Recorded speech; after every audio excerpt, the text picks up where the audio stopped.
Good morning. It is June the 28th, Tuesday. I'm a little bit late because I had an actual early morning meeting that I go to on Tuesdays with my sponsor, Frank. Love you, Frank.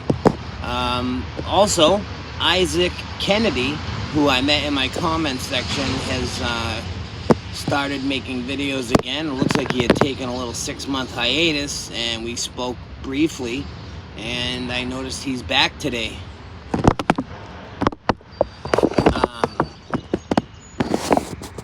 don't know what this message is.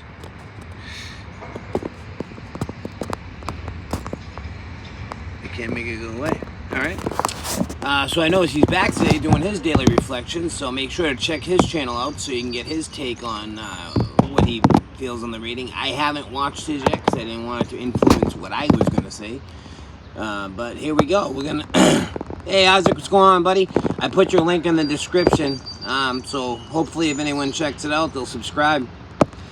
I'm gonna start off. Today is June 28th. The determination of our founders.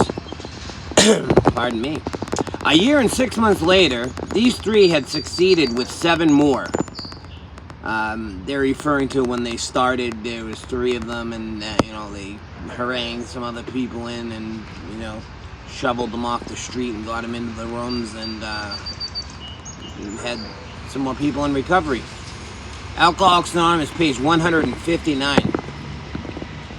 If it had not been for the fierce determination of our founders, AA would have quickly faded like so many other so-called good causes. I look at hundreds of meetings weekly in the city where I live, and I know AA is available 24 hours a day. If I had to hang on with nothing but hope and desire not to drink, experiencing rejection wherever I went, I would have sought the easier, softer way and returned to my previous way of life. This is an interesting one to me because I know that, thank God, I wasn't one of the original people that come around, because with my attitude and obstinance and general lack of give-a-fuckedness, I probably would have single-handedly sabotaged the original group of founders. Bill and Bob would have put a hit out on me. Just joking. But that being said, the meetings are very great, and a lot of people find solace in the fact that they have to go to a meeting, and that is what keeps them sober.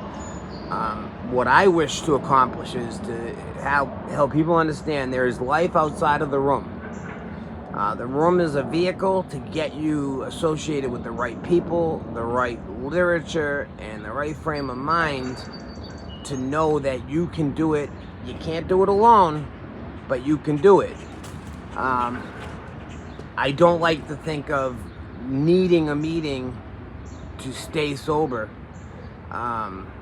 They're very good at, early stages to keep you focused, and so you know what the path is. But when you've gone for multiple, 10 plus years, and you've made your mistakes and you've come back to it, and I can't tell you when the transformation happened for me, but the higher power and the spirituality struck me like lightning, and I am a different person than I was when I first entered the rooms. I don't have those obsessions or those thoughts or anything, and the way I approach life is a much different way. I owe it all to the rooms, but I'm not dependent on needing to physically be there. As long as I live the life, walk the walk, and talk the talk, I can remain sober. I can have a happy life. A lot of people that have, that they may have to do it. Like I said, this is a controversial topic because a lot of people are white knuckling it, going to 3-4 meetings a day and claiming sobriety, and their life outside of that is miserable. They go home and they're just sweating it out, and they're waiting, or they go to work and they're waiting till they go to the next meeting to make sure that they stay safe for the day. My goal is to help people, hopefully, to learn that there is life after the room. It doesn't make the room bad. I still love the room, but you need to make a balance that you're going to make that conscious change in your life where you're going to be able to live a good, normal, sober lifestyle where you can be happy, you can live without that feeling of fear, insecurity, or needing to be messed up in order to accomplish something, that there's just more. It doesn't all have to take place in the rooms. And again, if you want to give me my beatings on that and share your opinions, that's beautiful. I'm all about it. I welcome it. I'm not right about everything. Believe me, you can ask a lot of people that will tell you that I am not right about anything. So, I just know from my personal experience, if this is something that I can accomplish on my own, not on my own, let me rephrase that, without the need to be in those rooms multiple hours a day and to depend on basic hand-holding to keep me in line, I wouldn't have the life I have today. I would not be happy. I would not be able to go home where I'm unfortunately living, or fortunately, however you want to look at it, with my parents currently. I would not be able to travel go on the bus and take my walks and do my things if I wasn't living this different spiritual lifestyle. I owe that in the beginning to the rooms, but the rest of it is from the work and from me changing my mindset and the understanding what it is I need to do, how I need to treat people, and that I'm in it for the long haul. This is my new life. I am very happy, and I couldn't have done it without the rooms. I hope it makes sense what I'm saying. I feel like a lot of times trying to explain the whole process of AA to people is very difficult, because if you haven't gone through the things we've gone through, people like my mother, they believe that you need to be in the room. You need to go there. If you're not going there, you're not taking it serious, and that's just that's not true.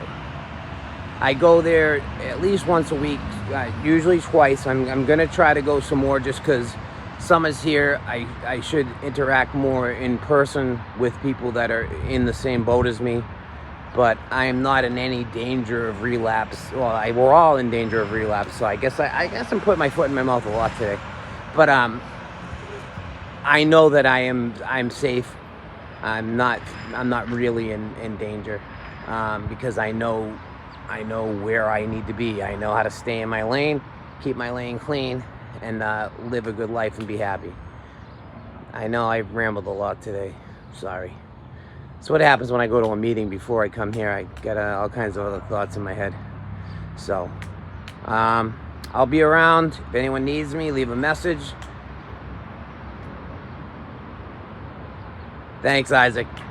I just think, like, because when you go and you listen, like me and my sponsor, we sit there and I feel like we're the two old men from the Muppets that sit up in the balcony. Like, you hear the people go around the room and you see the old timers and you hear what they say, and then I realize, if you've been in the program for 40 years and you still go to 3 meetings a day, 7 days a week, I mean, you're either really bored, lonely, or it's something didn't take right, or I don't know. I can't speak for those other people. I just know that I can't make that be part of my life. I can't make going to that room be part of something that I'm supposed to think is a normal aspect of my life. If I can't make this sobriety journey work and have the freedom and flexibility to not be chained to the room, then I'm doing something wrong. Again, it's all everybody's independent journey. I know we all share a common affliction, but what works for one may not work for another. So if you feel the need to go to those rooms because you think you're going to pick up, by all means, go to those rooms, and go as often as you need to go. Stay there if you have to stay there. Do whatever you got to do. But life after the transformation, find what makes sense to you and what works for you, and enjoy it. Just make sure you enjoy your life. If you're not doing it, there's no point in any of it, because just being clean but being miserable, what's the point of that? To me, that is the risk of relapse and falling back into your old ways. If you can't be happy, then you're not getting it. So I'm gonna leave off with that, because I did ramble for quite a long time. If you notice, I'm in a different location. We're not with the dead people today. We're actually over in the area of the I'll show you here. We got the Cyrus E. Dallin statue of the Indian. We're in a very serene place today. Ooh, a lot of people come here for weddings and whatnot. It is beautiful, and it's right on the main street. So that's going to do it from Arlington, Massachusetts. It's Mike Crosby, your recovering addict, saying, I love you, and I'll see you later. Peace.